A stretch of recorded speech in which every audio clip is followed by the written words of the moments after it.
شروع کرتا ہوں اللہ کے نام سے جو بڑا مہربان اور نہایت رحم کرنے والا ہے۔ حضرت ابن مسعود رضی اللہ تعالیٰ عنہ بیان کرتے ہیں، رسول اللہ صلی اللہ علیہ وآلہ وسلم نے فرمایا، جس شخص کے دل میں رائی کے دانے کے برابر تکبر ہوگا وہ جنت میں نہیں جائے گا۔ ایک آدمی نے عرض کیا، آدمی پسند کرتا ہے کہ اس کا لباس اور اس کے جوتے اچھے ہوں، کیا یہ بھی تکبر ہے؟ آپ صلی اللہ علیہ وآلہ وسلم نے فرمایا، بے شک اللہ صاحب جمال ہے اور وہ جمال کو پسند فرماتا ہے۔ تکبر سے مراد حق بات کو ٹھکرانا اور لوگوں کو حقیر جاننا ہے۔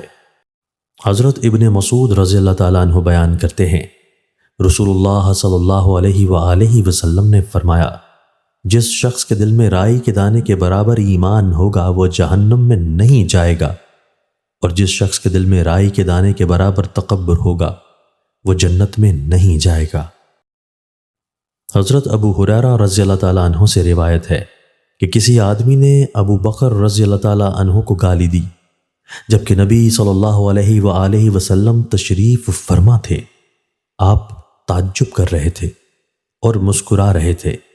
جب اس نے زیادہ بدتمیزی کی تو ابو بکر رضی اللہ تعالیٰ عنہ نے اس کی کسی بات کا جواب دیا۔ اس پر نبی صلی اللہ علیہ وآلہ وسلم ناراض ہو کر اٹھ کھڑے ہوئے۔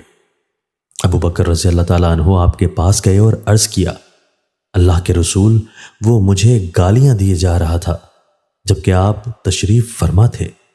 جب میں نے اس کی کسی بات کا جواب دیا تو آپ ناراض ہو کر اٹھ کھڑے ہوئے۔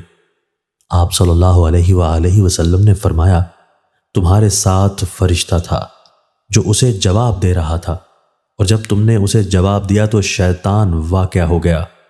پھر فرمایا، ابو بکر، 3 چیزیں مکمل طور پر حق ہیں۔ جس شخص کی حق تلفی کی جائے اور وہ اللہ عز و جل کی خاطر اس سے چشم پوشی کرتا ہے تو اس کے بدلے میں اللہ اسے قوت و نصرت عطا فرماتا ہے۔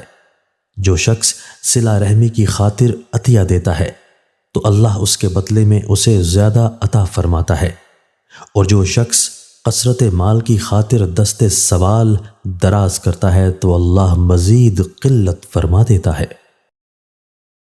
دوستو، اللہ تعالی ہمیں ان احادیث مبارکہ پر عمل کرنے اور اپنی زندگیوں کو سنوارنے کی توفیق عطا فرمائے۔